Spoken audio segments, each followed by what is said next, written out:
Guys, i-type ito guys. Sundan mo lang ito. I-type to doon sa Chrome. Or kung naibigay ang link, i-click mo. Pag-click mo guys, ganito mong lalabas. Hihingian ka ng email address. So, enter mo yung email address guys. Yan. So, submit mo siya. Pag-submit, hingian ka ng 4 na numero. Pupunta ka lang sa email. Sa akin kasi nakalagay na kasi ako. Pero hingian ka ng 4 na numero, punta ka sa email. Pag mailagay mo na yung 4 na numero or codes yun, paglagay mo, magganito na siya mangyari. So ngayon, maghanap ka na ng subject. For example, global premier, no? For example, global premier. Ngayon, dito naman, maghanap ka ng link sa YouTube, kahit kaninong YouTube. Kahit sa CEO or kay Coach Demi or sa akin or sino ba mga creator dito sa YouTube. Kunin mo ang link. So, hanap tayo ng link ha. O, search tayo, Global Premier. So, ito. Search natin.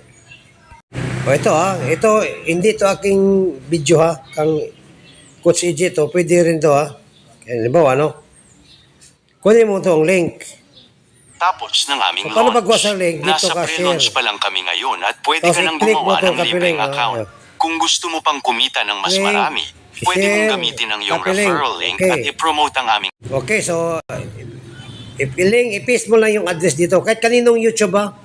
Kaninong YouTube pwede. Tapos, i-click mo lang yung, ilagay mo yung username. So, ang username ko kasi guys, nagkataon na CEO1, no? Hindi yan CEO na CEO1, kundi trip ko lang na ganun ang username ko.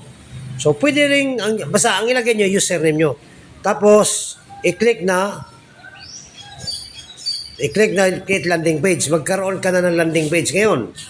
Automatic na yan, no? Tingnan natin. Okay, dito na. Naka-create na tayo. Tapos, copy link. Click tong copy link.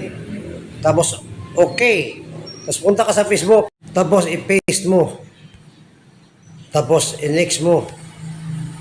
I-share mo. O, ganun lang guys. Tingnan natin. O, nandito na. Pag i-click nila yan guys, kahit hindi yan YouTube ko, ganito ang forma. Kahit anong link, paste nila dyan.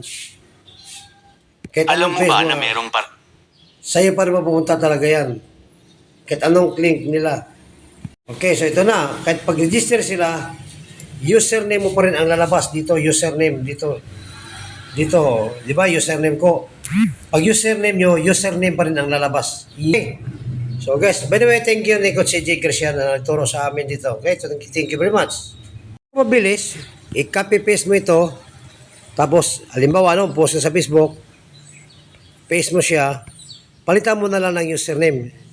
Palitan mo ng username, sa'yo na mapupunta. Ganun lang ang pinaka-shortcut. Okay? So, thank you very much.